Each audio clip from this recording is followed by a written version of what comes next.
I am normally the webinar moderator, but today I'll be providing technical support, and hopefully we won't need too much of that. But you can, however, contact me on those details on your screen if you do have any general webinar-related inquiries or otherwise.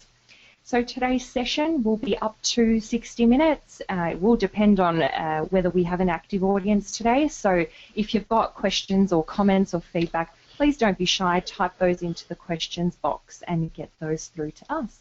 And as per what I just mentioned, the questions box, if you all direct your attention over to the control panel, ladies and gentlemen, you will see your questions box there. So that's where we ask that you communicate with our panelists here today. Now, as I mentioned, I do normally do webinar moderation, but today Paul Hillier, our colleague over in our Sydney office, will be taking on that role. So I'm going to enjoy sitting back and listening in on this one. Welcome, Paul. How are you going today? Have you got yourself muted? There you go. Good afternoon, everybody. There you go. Good afternoon, wherever you are. Beautiful sunny day here in Sydney. I hope you've got similar wherever you are. So, welcome to today's discussion on road safety. Are we there yet? Delighted to say some fine colleagues with me today. Dr. Peter Kearney, Principal Behavioural Scientist at ARRB, long-standing road safety expert. David McTiernan was due to join us today, but unfortunately he's been called away urgently to another commitment, but he has provided some feedback in, as you'll see a little bit later. That gives us in good manner to bring in a very worthy substitute for Blair Turner, who a number of you will know, Principal Research Scientist here at ARRB. So what a great substitute to have for David. So thank you, Blair, for coming in at short notice and providing your thoughts on today. Introduce Peter in a little bit more detail. Peter's going to provide some staunch Scottish grit to the conversation today, I think. So, Peter, don't know if you want to just provide a little bit of background, perhaps how you started in road safety and the sort of work you've been doing at ARRB. Thank you, Paul, and thank you for all the family history research you've done for me. I'm finding out things about my name I didn't really know before. I'm a behavioural scientist by training. I studied psychology in Scotland and later at Adelaide University. I've always been interested in the sort of behavioural science that has to do with people interacting with technology and how to create technology that's fit for people to use. I got started in road safety through some work I actually did for ARRB many years ago on road signs. In fact, it was evaluating the blue information signs that we use now, and we must have done something right because they've gone about 40 years without challenge or modification for that matter. But since then, I've worked on a whole range of areas at ARRB, ranging from railway level crossings and heavy vehicles right through to community road safety, young problem drivers and so on. A lot of that work has been for Austroads, some of it on infrastructure related issues such as road surfacings, others on more behavioural things. I guess the most recent things I've been doing have been an evaluation for VicRoads of the highly successful motorcycle black spot program, but I guess I'm a bit of a generalist, really. Oh no, I think a lot more than that, Peter. Highly specialist CV there. So thank you for joining us today. If I can put you on the spot, just the background going back a number of years. One or perhaps two things that you think have been instrumental in reducing the road toll in Australia since perhaps the dark days of the 1970s. Have you got a couple of things you could share with us? Yeah, well, look, there's a lot of obviously a lot of things have influenced the road toll, and many of them have really had quite a dramatic impact. But I think the one thing that really stands out, and that's I guess where Australia for a while did take over the leadership of the world, and that was really the introduction of compulsory seatbelt wearing, led by the Victorian Parliament. This was such a success that it took, I think, less than a year for the rest of Australia to follow suit, which is unheard of in road safety. And the real importance with this is it was a great confidence builder. It showed politicians that they could actually do something about road safety. Until then, the road toll had been steadily rising. This really was a turning point. It demonstrated something could be done, and this is what I think gave them the courage subsequently to go on and introduce random breath testing, and then get really serious about speed enforcement through cameras and so on. So that one event has been very influential. Of course, more recently, I think the thing that's really made the difference, what we're talking about later today, is the coming together of everything as in terms of safe system principles, because that really has, I think, brought everyone together and given a sort of rationale for what we do in a way that hasn't been around before. Okay, they're the two things we nominate. Excellent. Thank you, Peter, for sharing those thoughts. And what we'll do is we'll have a couple of sort of panel discussion questions I have here, and then we'll give you ample opportunity, people listening, to make some comments, or indeed to ask their own questions. So, thanks, Peter. And move on quickly to Blair. Blair, very, very proud New Zealand heritage there, Blair, and I'm sure you're still dining out on the rugby union success of a few months ago now, or a month or so ago now. But welcome, Blair, and perhaps if you could just a little bit of your background at ARRB and the sort of things you're working on at the moment. Sure. Yeah, thanks, Paul. And yeah, certainly started my career in New Zealand, working in the main road agency there on road safety, and concentrating right from the start really on road infrastructure, so safe provision of infrastructure for roads. I spent perhaps 5 years in the UK working there as well, on research relating to road safety, and speed's probably been a fairly common theme amongst the research that I've done in the UK. And I've been in Australia now for just over 10 years, working here at ARRB at that time, and it's, I guess my main role here is to do the research that we undertake on safe road infrastructure. It's mainly the national projects for Austroads, looking at things like treatments we can apply to improve road safety, issues relating to speed, both on rural roads and more recently on urban arterial roads. But a real theme, I think, over the last perhaps 4 or 5 years has been the safe system approach and how to actually apply that in practice. It's all very well to talk about the end objectives, but really trying to break that down now into the steps people can take to actually deliver safe infrastructure. Okay, the other area of the role, yeah, just briefly, is the international work as well. So we do a fair bit of international road safety work, so working alongside people in low and middle income countries as well. I was going to say, just lead into some of the excellent work on toolkits and engineering measures and absolutely sort of low-cost engineering measures making a huge difference. But I just wanted to ask you about some very recent work just coming out for the World Road Association, or PIARC as some people will know it, the Road Safety Manual. Perhaps you could touch upon that and where people can find out a bit more. Yeah, that's a really important piece of work, and so the World Road Association has been around for over 100 years, and it's the global peak body for road agencies, effectively, and they wanted to contribute to the decade of action for road safety, and so we've been commissioned by them, and we've just completed now the Road Safety Manual, and that's an online tool which provides advice for those who are trying to manage safer roads. It talks about the processes that we use, the tools that are available, and some of the benefits you might get from some of those solutions that we've identified. And so that's, I guess, primarily aimed at addressing road safety in the low and middle income countries, but certainly also some direct guidance there on how we can improve safety in more advanced economies as well. Okay, and I think it's important to note that from my personal experience, we learn a lot from working in some of the international arenas as well for things to apply at home. I think it's important that it is that way around as well.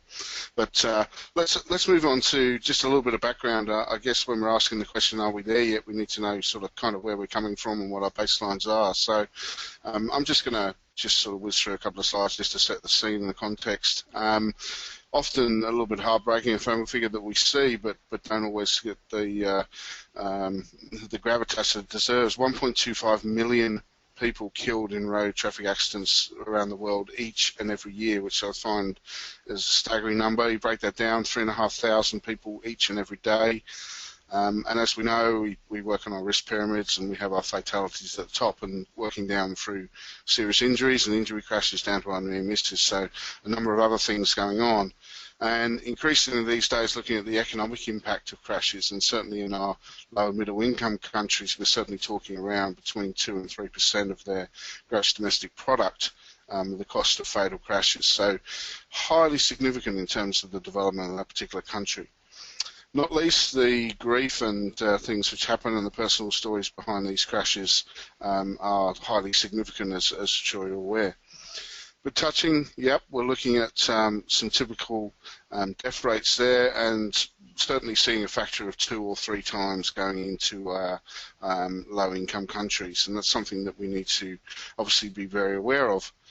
Obviously varies between countries and jurisdictions as to what our key target areas are, and let's not forget that of around about 50% of the global fatalities are within what we call our vulnerable road user groups, so pedestrians, cyclists and motorcyclists. And indeed, if you go to some of our low middle income countries, motorcyclists become an even increasing up around the 60-70% of fatalities in some of our Asian Pacific countries. So we need to obviously be aware when we're looking at these issues as to what the factors are, what the contemporary issues are in each place. We are, as I'm sure you're aware, right slap bang in the middle of the Decade of Action for Road Safety, which I'm sure we'll all agree we support, and we wear our yellow badges with pride on that and try and do what we can. And we certainly had some early targets looking at reducing fatalities, and these have actually been cut even further. So our figure of 600,000 fatalities by the end of the Decade of Action. So that's a significant things that we have to do in the next 4 or 5 years to get that number down. We have things supporting that, though, with our Sustainable Development Goals through the United Nations and Goal 11, which for the first time starts including a transport-related goal. So, as you can see there in 11.2, improving road safety, expanding public transport, special attention to the needs of vulnerable situations, so women, children, persons with disabilities, and our older people. So, significant things, giving a bit of guidance on these areas that we need to attack and to work well on. We alluded to how well Australia has done, and indeed, you know, we can all be very proud of the efforts through 1970s, around about 3,700 fatalities, down to 2014, 1166. But we are starting to get a slight upward turn, and looking at in the 12 months to October 15. A rise to about 1,209, and we're starting to, obviously, that leads to a slight increase in the fatality rate per 100,000 population. We're starting to climb up above the 5 point again. So there are obviously some things there, and as you can track on this particular graph, over the last 5 years, you can start seeing that little bit of a climb there. So what I wanted to do was ask the experts as to what some of the issues are on this particular matter, and how we're going to actually address this and start this downturn again, and getting some good gravitas and some things that we're doing, some good traction on some of these things to save lives. And I mentioned Dave McTiernan providing some thoughts before he headed off today to his other appointment, was talking about variability on the network and increasingly with speed limits. So to do with that, it's sort of self-explaining roads type concept, and forgiving roads, and making sure that a road which is 100 kilometres an hour has the impact and the visual and all the facilities and features that we require for a road for that speed limit. Talking about variation in construction and maintenance was one of David's big things. He also talked about the role of local government. David working extensively in local government before coming to ARRB some 6-7 years ago now. Appreciating and lots of empathy and sympathy with the issues in local government and the resourcing and the technical inputs there, but looking at the size of the network and doing more, trying to do a lot more to reduce fatals and serious injury crashes on the local road network. So support through funding, professional development and guidance and education on that. So those were David's thoughts, but let's have a little think on the people we have here with us today. Blair, perhaps you might kick us off. A few thoughts on abating that turn, if you like, and trying to get things back on a downward path. Yeah, I think it's interesting, the figures you show there, made some quite massive improvements since the 1970s, but that increase in the recent year here in Australia is reflected internationally as well, and probably even 3 or 4 years ago we saw in the US and Europe an upturn in the number of crashes on the road. So part of the reason for that may be that those countries have experienced an increase in terms of economic growth. And certainly some recent work in the last month or so from the OECD gives quite good scientific evidence behind that link between economic activity and crash outcomes. So although we're still suffering a little bit here in Australia, other countries are improving globally, and I think we just need to be careful not too complacent on the issue of road safety, that we will expect an increase here, which we're just starting to see once the economy perhaps picks up, and that's because we see once the activity increases, more vehicles on the road, more freight movements and the like. So I think very easy for us to be complacent about how good we've been, and perhaps to ease off in terms of input in terms of safety funding and things we do. But we really need just to keep an eye on this issue that is going to perhaps come back on us, and we need to redouble our efforts really. And a focus on fatalities, Blair. Is there synergy with serious injury crashes? Yeah, it's interesting. We've seen for quite a while now, even when the fatalities were decreasing, we actually saw that the serious injuries were increasing, and have done for the last decade or so. And this is a major issue for us. We've got obviously a massive issue with our fatal crash outcomes and the pain and suffering from that. But some of these more severe injuries result in lifetime disability and the requirement for care. And there's a huge burden in terms of the societal cost for that. So aside from the pain and suffering from those sorts of injuries, it's also a high economic cost from those outcomes as well.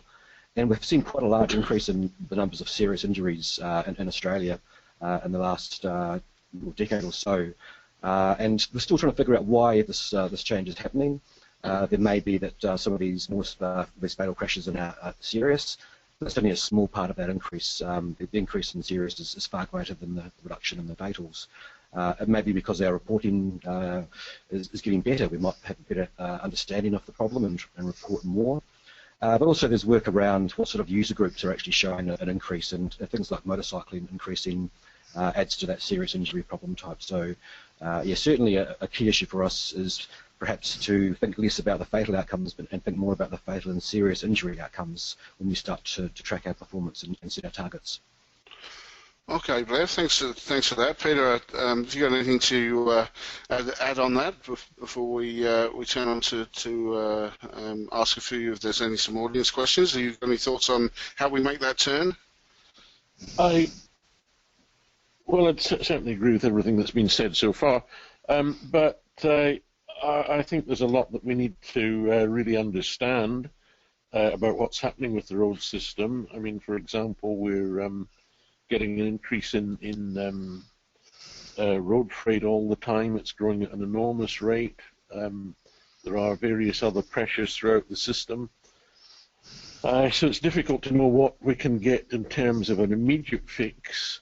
The other thing to recognise, of course, as well as the possible economic impacts, is that numbers do fluctuate, and we're not really seeing a huge movement one way or another, so the possibility is that we're stagnating.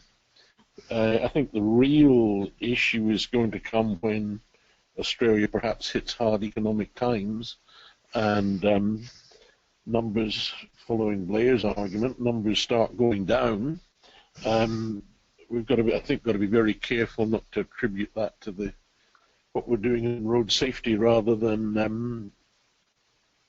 the activity pattern that goes with hard economic times.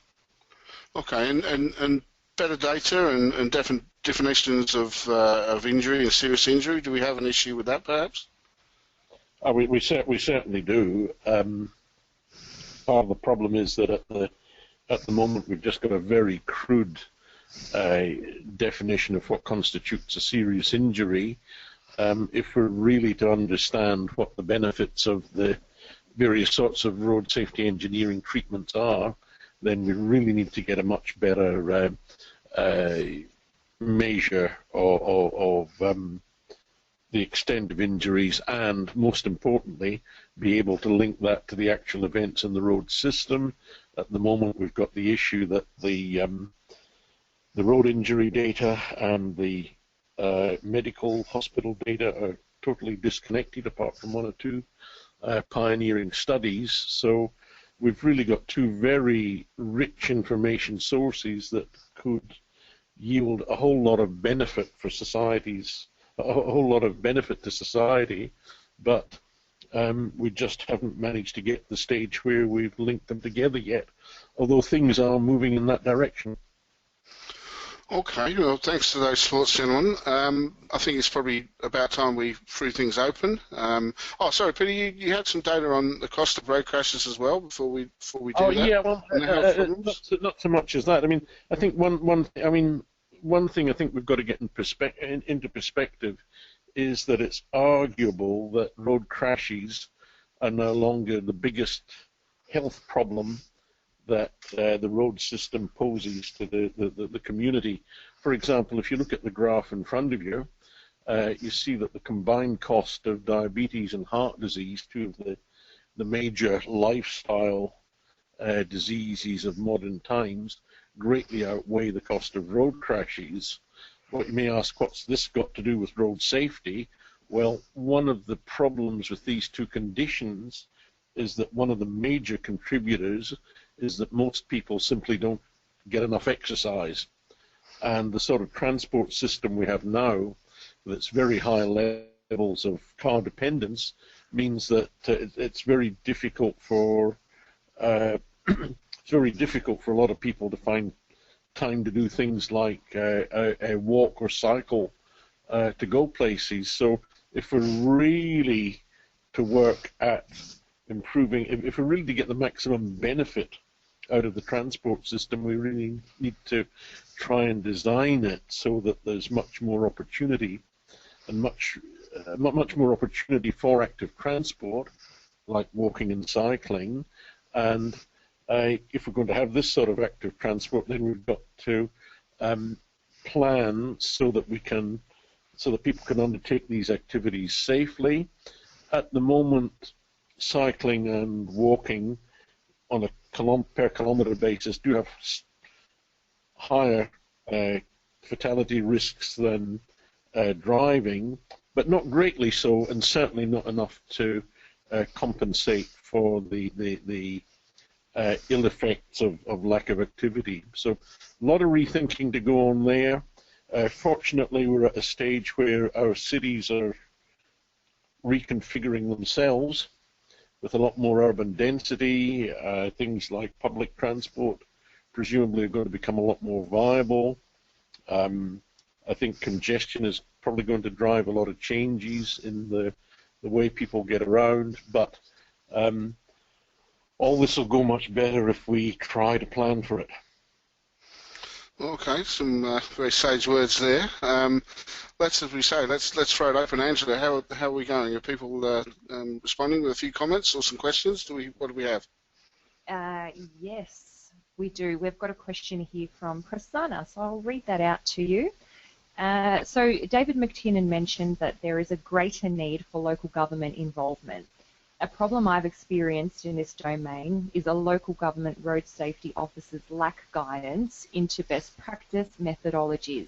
Are there any avenues we can improve communication between research and practice? I'll start that one off with a few personal thoughts. The professional institutions are a good route, particularly in New South Wales. We had the road safety panel operating for a fair while, and but indeed with the individual councils getting together with their regional colleagues and kindred folk in their rocks and the various things there can be of a great help. Don't forget that Austroads is also founded in local government, so the publications that are produced by Austroads will always have a local government flavour within them, and indeed a lot of them are published or are on topics that are specifically relevant to local government and are of their contemporary issues and problems. So have a look through some of the Austroads material, and that hopefully will, that's perhaps a good starting point. But just increasing the general conversation about road safety and taking opportunities. Part 4 of the Austroads Guide to Road Safety is specifically aimed at local government programs. Yeah, Blair, you've done a lot of work on low volume, relatively low volume roads and road safety on those sort of roads. Do you have anything to add? Sure. It's a great question, I think, and it really is an issue for us to tackle in a more thorough way. I think part of it's about developing direct guidance and tools that can be used by those working in local government, and so we've certainly been aiming to do that. We recognise that those working particularly in smaller local governments don't necessarily have access to people who are experts within their own agencies, and so they do need to call upon very accessible information to help them manage their problems.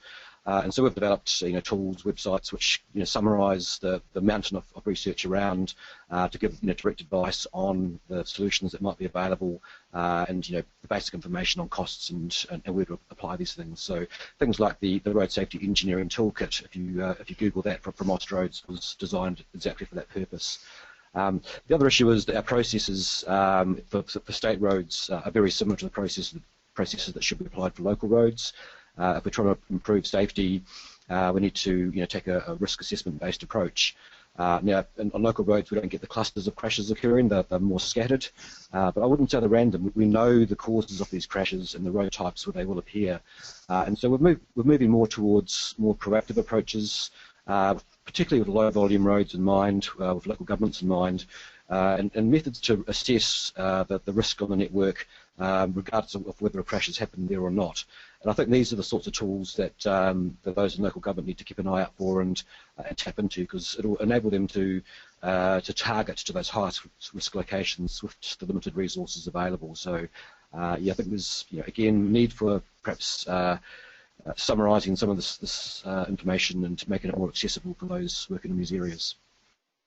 I think Angela would get very angry with me if I didn't also mention that our knowledge transfer and our capacity building work we do at ARRB, our training, we're varying the format for that very issue. We're doing a lot more webinars these days and webinar series, which are meaning that people don't have to come in perhaps into a capital centre for 1 or 2 days for training. We're doing them on the webinar basis and making them perhaps an hour a week as part of a series. Just been involved personally with a series on road safety auditing. So we're trying to make those sort of things more accessible. We realise that it's difficult for people to get into the training. So I'll just throw that into the equation as well. And then Angela, perhaps if we could have the next question or comment. Yeah, absolutely. And look, thank you for mentioning that, Paul, although you know that I would never be angry at you, one of our regular webinar presenters.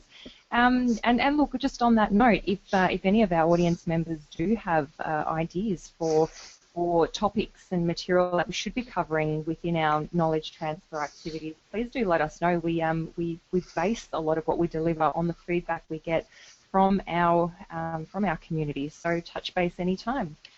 Another question here from Bruce. Bruce is from Western Australia, and the question reads as follows. One of the challenges faced in improving roadside clear zones is opposition to the clearing of native vegetation from some sections of the community. How can a debate be encouraged in the community about finding the balance between the needs for road safety and conservation? So who'd like to kick that off? Yeah, I can have a go at that actually. It is a good question, and it certainly is an issue common right around both Australia and internationally. I think there's a lot of people in the same situation trying to balance a safety outcome with also the social advantage of having what's obviously legacy trees, been there for a long time, perhaps memorials planted for World War I victims and the like. So there's, I think, two answers within this. We certainly are doing a lot of work around the alternatives to clearing the roadside vegetation, so barrier systems, and there's a lot of work going on now about the relative values between clearance on the roadsides and provision of barriers. Still a little bit of debate at the Austroads task force level on this issue, but it's the emerging practices that perhaps the barrier systems are one of our more safer approaches, and that's certainly a controversial statement that I won't go into details today on. The other approach, though, that we've applied in a couple of places is developing ways to actually quantify the benefits from each of these different areas of society, one in terms of the safety benefits, one in terms of the aesthetics and other values from the roadside vegetation. And we can certainly develop easy matrices to say, look, here's the benefits in terms of safety if we do this, and here are the costs in terms of what we're losing. So that's certainly a good way to open the debate up and to let people know exactly the balance between what they're likely to gain and lose. So that approach has been applied in a couple of jurisdictions now, and certainly some examples to point to help in that issue. Okay, thanks, Blair. Peter, anything to add, or we take another question? I don't think I can really add anything very much to that, except I think, of course in some cases perhaps a lower speed limit is applicable. Okay, I mean, Blair was exactly the right person to answer that question, so thanks, Blair, for your response. Andrew, can we take one more before we move on? We sure can. So this question's come through from Kamran. Hope I've pronounced that correctly, I'm sorry. It's regarding road safety auditors, professional road safety auditors, and there seems to be an issue of availability of road safety auditors. And I'm here in the room having a bit of a laugh, because I guess there's a bit of truth to that. The rest of the question reads, are there any programs or training available online or perhaps otherwise for this particular kind of accreditation? And I know, Paul, you're going to enjoy this one because we've just run some training on that particular topic. Look, it's something that we're very, very conscious of. We've been working on the update of the road safety audit part of the road safety series for Austroads, and we've been pointing out the variation around the country in terms of auditor for their qualifications and accreditation and minimum requirements, etc. It's not, as I'm sure you're aware, it's not harmonised. It's something that we could do better, but we're not alone in that. We're not alone. It's an issue around the world, and we're working through on that. As I say, we've been working on different formats for training, and indeed we'll keep working on these. Whether they end up being fully accredited courses to enable somebody to then go out and do audits, or whether they're awareness which then lead into further training in the field, etc. We can work with people really what they need in their individual roles. Often people just need an awareness of the process, but I understand where Cameron's coming from. It is a difficult one, and it increasingly leads to people going outside of organisations to find good auditors, and their availability can sometimes. If I add to that, the other context here is the international context, and you mentioned the huge amount of death and injury in those low middle-income countries, and certainly Australia's got a lot to offer in the international space here. We do have available to do these audits, and Paul, you're well aware of that sort of work involved in that training yourself.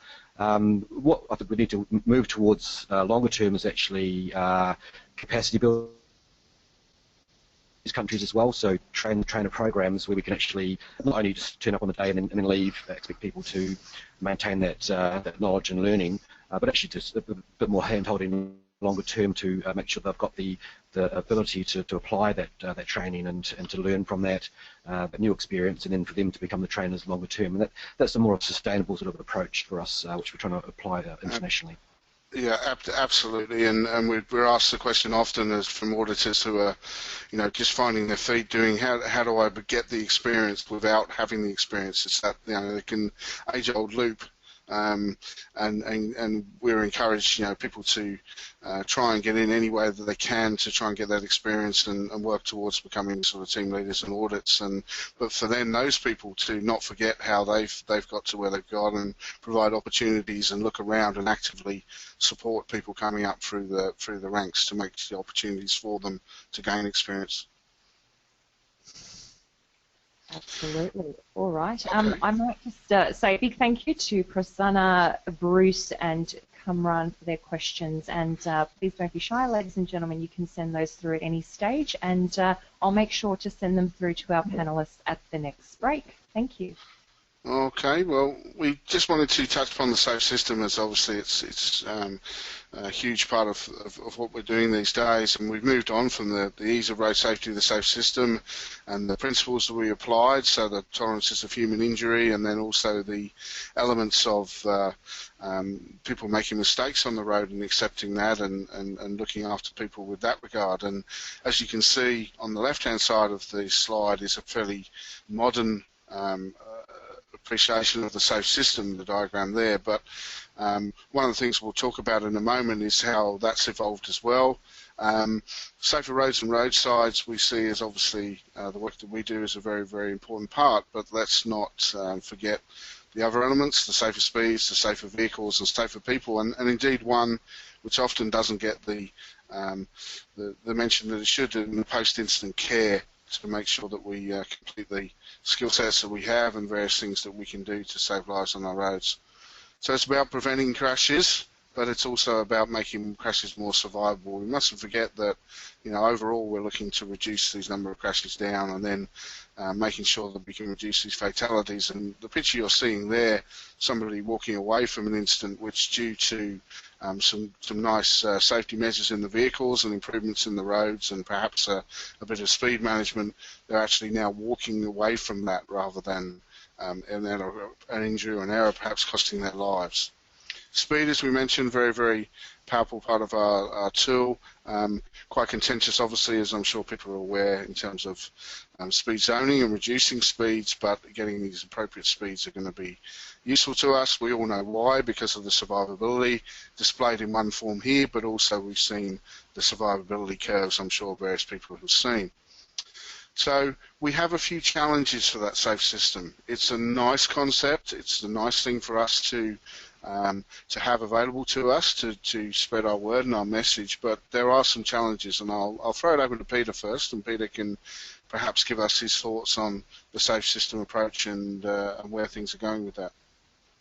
Well, certainly the the SAFE system approach, as I said, is very attractive in a way, because it really brings the thinking of all the different elements in road safety together, brings together the road builders and maintainers, the vehicle manufacturers, the behavioral managers, and focuses them all on that one goal of avoiding impacts that aren't survivable.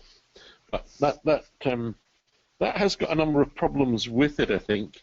I think the main one, from a philosophical point of view, is the focus on the fact that humans will always make mistakes.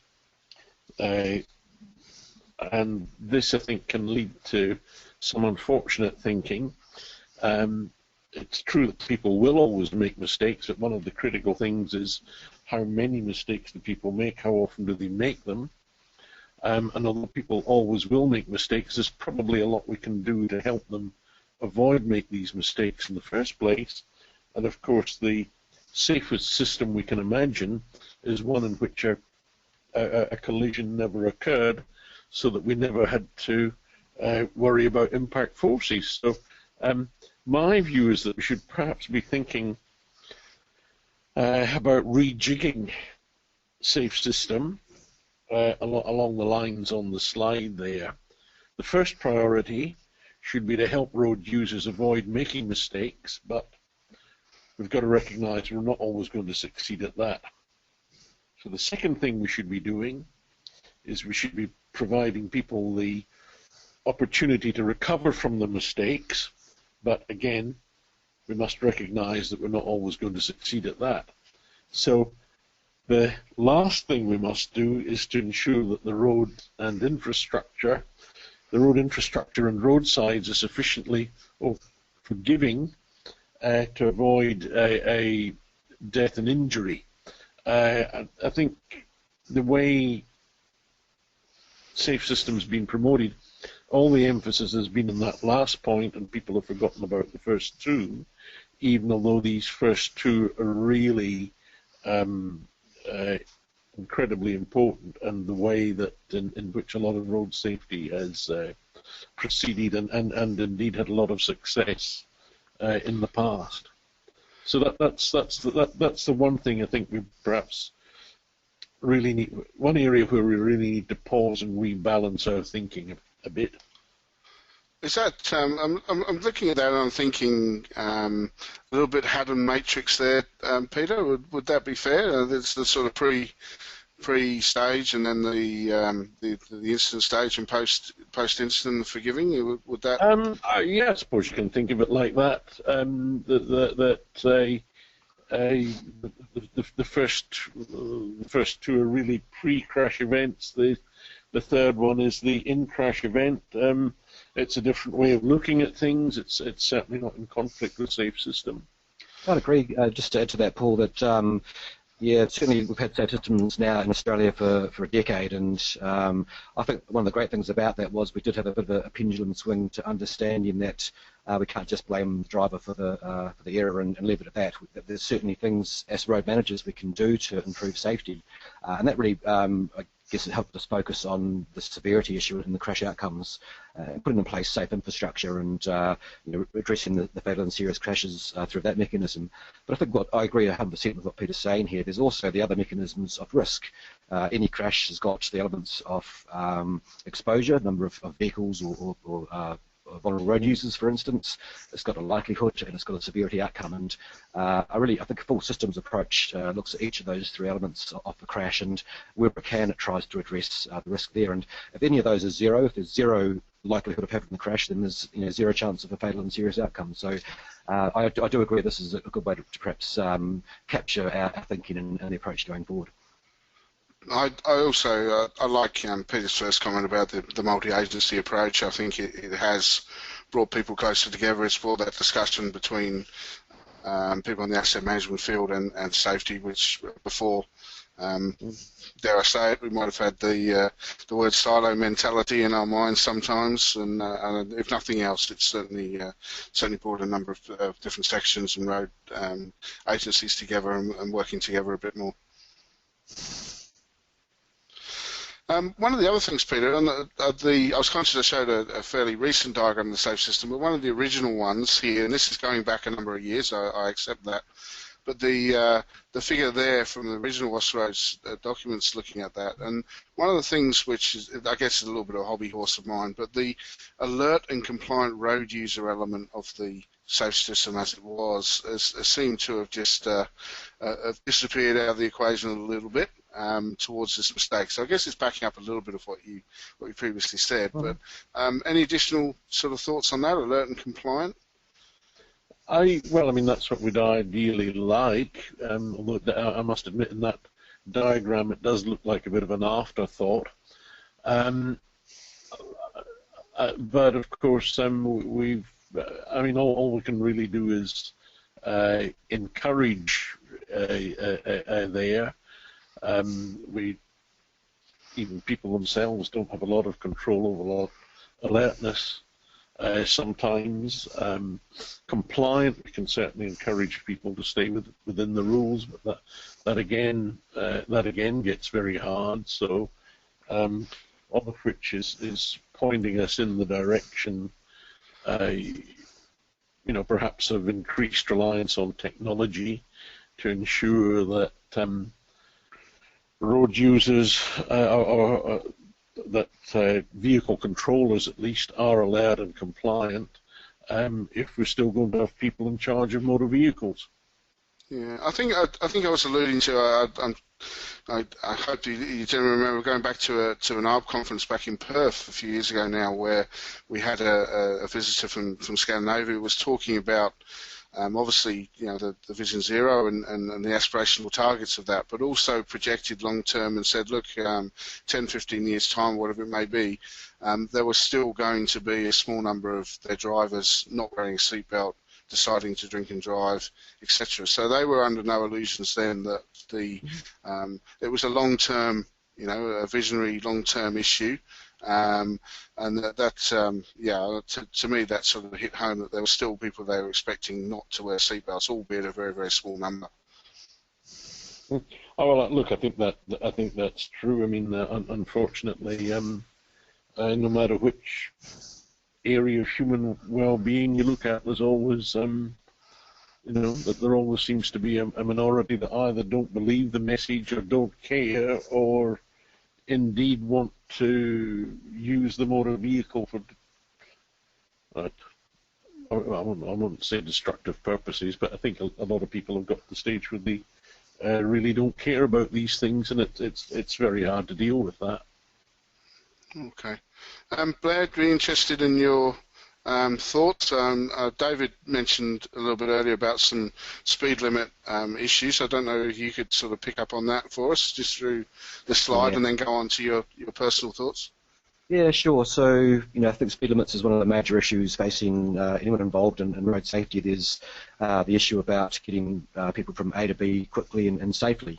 And so you've got these sorts of roads right around the world, high-quality roads where we have perhaps 100, even 110 kilometre per hour speed environments. We can put in place safe infrastructure on these roads to allow safe travel at those speeds. But I think we also see other roads that are of the same speed limit, and they're certainly not the same quality of road. And so this is a real issue for those working in road agencies. Local government particularly have a very large expanse of the network that's perhaps of lower quality. And so a lot of the work we're trying to work on now is, what do we do about this issue? Do we go for lower speed limits, or do we improve the infrastructure up to a point where those higher speeds can be sustained? And really, there are our two choices that we've got. You have to do one or the other to get a safe outcome. And so a lot of the work we're doing recently is to try and provide examples of measures that can be used to support perhaps a lower speed, to help inform the communities why that lower speed is so important. And we're getting some good evidence now about the benefits from those sorts of approaches. So yeah, there's certainly an issue though. I think people struggle with the public perception about lower speeds.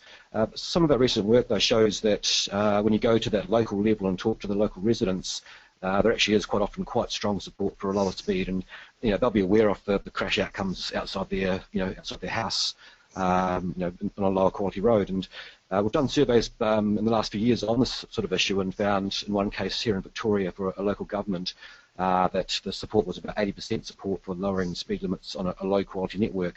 And then once the speed limits were lowered, we went back and asked afterwards, how strong is your support now? And it actually improved. It went up to about 85% support. So at that local level, in terms of a bottom-up approach, there's very, very strong support at that local level on these higher risk roads. And I think it's really important to bear in mind, we're talking here about trying to maintain high speeds on high quality roads, but where that's not appropriate, trying to provide better advice for motorists so they can travel safer. So certainly it's a major issue that I know for road agencies, just to balance up that safety and mobility issue. Okay, some good thoughts there. I think it's a message we have to get across.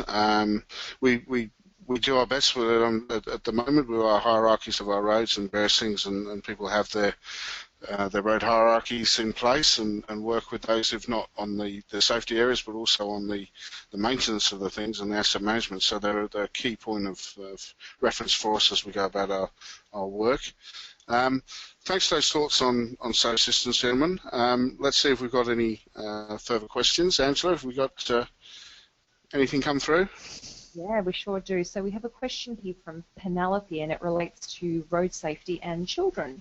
So she's asking, how is road safety considering children? She says it's so important to get children to be able to travel independently from a young age for their immediate health and setting habits for the future. And a transport system that children can use will be more sustainable for all. So she goes on to mention that we're a bit way off here in Australia in that regard. So does anyone have any thoughts on that? Look, I can't speak for the whole of Australia, but I think there's been a bit of a revolution here, and there's been much more emphasis in introducing ideas of road safety and safe travel at very early ages of children, even to kindergarten level. So people are trying to put the right thing in there. Right across Australia, we've had very successful programs of running of introducing safe routes to schools, which look at all different modes of travel to get to school, primarily cycling and walking. There's been a lot of other initiatives like having organised walking groups to get children to walk to school as part of the movement toward more active transport, and the trend now is to move away from the idea of safe routes to school to safe school travel, and there's quite a major effort in that field going on right across the country. Can't give you detail state by state, but it certainly is happening. So from that point of view, I don't think children are neglected. As far as vehicle travel is concerned, and Australia's always been a leader, and I think still is a leader, in terms of child restraints and child seating in vehicles. There have been bike head programs given at different ages, and you know, I don't actually know how well that coverage compares with other countries, but it seems it's broadly comparable, I would say. I haven't got too much to add to that, Peter. I think that's a good summary. I would just say, though, that back to your earlier statement about encouraging walking and cycling being such a massive direction for our future here, that we need to improve health and broader well-being. So trying to provide safe environments, whether that's from road safety or more broadly, is a really important thing to be doing. The only other thing I'd add there is, previously we've termed these sorts of programs safe routes to school. I think one of the big problems to be aware of is often the safe route from school afterwards, which is the safety issue, because people go and play at friends' houses or at the park. So, and then obviously less knowledge by road users that there may be pedestrians, young pedestrians walking or cycling home from those locations. Yeah, it is much more difficult to control and supervise the journey from school and the journey to school. Yep. A lot of good work going on internationally at risk models around schools, looking at their infrastructure provision, but not the totality of the picture, of course. And I wish I had one of my slides I could just bring up. It's unfortunate, but it's a picture of a child receiving a new bike and then going, well, how can I fit this into the back of the car? It's unfortunate, but yeah. So it seems to be, and indeed my local school are just about to embark on a program of putting in some kiss and go lanes in outside the front. It's the primary school of around about 600 kids. So working on that. School zones, obviously, 40-kilometre-hour school zones and various things around those, infrastructure around those has been at the forefront of a lot of the things we've done. Hopefully that helps, Penelope. Angela, perhaps we're probably just going to be able to take one more, I think. Oh, well, we've had a very shy audience, so there is no more at the moment. There is no more. Do you want to give us your closing thoughts? And perhaps if anybody does have anything they'd like to say in the last few minutes of the presentation, then obviously please don't be shy. This is your opportunity to hear what our experts have to say. Okay, well, we had in mind some contemporary issues. We're going to touch a little bit upon the driverless vehicles, autonomous vehicle type argument, but we'll save that for another day, as we are coming on there. And I think if I could just take a couple of minutes just to sum up, I think we're now at the time where we desperately need some more action in road safety to try and get things on the top of the pile again, raise the emphasis, raise the awareness, and I'm a huge believer in supporting the young. And as Penelope's question, I think was an excellent segue into making things happen there, embedding and ingraining things in people when they're young. If I could just put in a plea just to let's not throw out some of the good things we've done. Let's remember, we're going back here in this particular diagram back to 1980 and the 1990s about our factors that contributing factors in crashes. These still exist today. Okay, there may be some slight variations in the numbers due to contemporary factors, but let's not forget that some of this work that's been done previously. We need to be on top of our game in terms of managing risk. And indeed, let's not forget the principles of things which give us our safer roads. Let's not say the safest road or a totally safe road. The things that we do on our roads to warn, inform and guide and control and forgive, all those things that we like to achieve or we strive to achieve on our roads. We mustn't forget that. No surprises, no traps on our roads if we can possibly avoid them. Going a little bit more general than that, the sort of golden rule that we all have when we're putting in engineering features or looking to do things on the network, we should never consciously set out to make a situation worse. It's a real golden rule that we work to. So we need to be careful of some of the innovative things that we're doing. We're not just putting them in place because they're flavour of the month. We must evaluate and monitor them and make sure that they're actually working for us and they come up with the outcomes. And let's learn from what we do. Let's learn from some things which haven't quite worked so well. Let's be brave enough to do that and get those things out there and discussed as a community in road safety.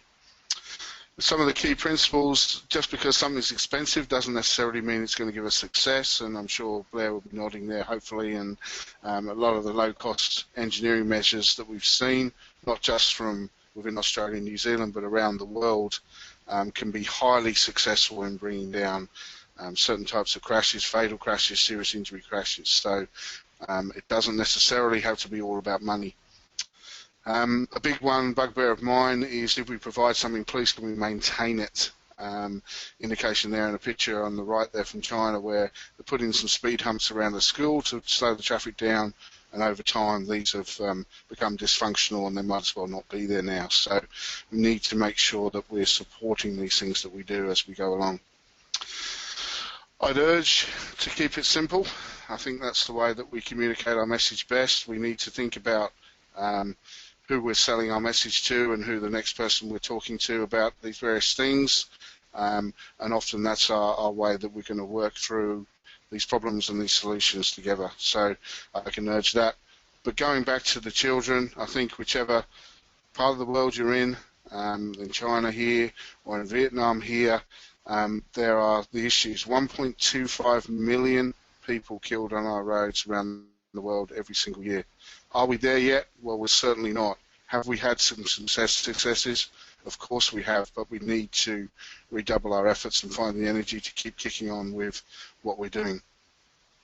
I'd like to close with my best wishes to you all for the Christmas period. Here's my keep it real statement. Here's my my gang, my wife and my 3 children, lovely children. That's what it's about for me, coming into work every day trying to save lives on our roads and doing what we possibly can. They're my keep it real statement. So best wishes for the season. Please travel safely. Please look after one another. And hopefully we'll be doing lots of good things in 2016. Thank you for your participation today. There are some contact details there for the people involved. We'll leave those up for a second, but as Angela mentioned, this webinar has been recorded and you can come back to it and pick those up. And it would be remiss of me just not to say, look, we do run a number of webinars. If you've enjoyed this one and indeed got some ideas for future webinars, then please get in contact and we can help you out. There are some package deals and various things for some of our paid training webinars, which people are finding very, very attractive and very useful. So thanks again. Angela, thank you. Blair and Peter Kearney, thank you very much for your time. David McTiernan, thank you for his efforts, and apologies again, his apologies for having to move away. But we wish you all the best for the festive season and beyond. And thank you, Paul. Let's not forget you pulled all of this together, so we're very grateful for your contribution also. It made for a very thought-provoking conversation today, which I'm sure our audience would agree. As Paul said, wishing everybody a merry festive season, and please stay safe on the roads, and we look forward to seeing you back with our webinars next year. So please tune in next year for more of that. Thank you. Bye-bye. Bye.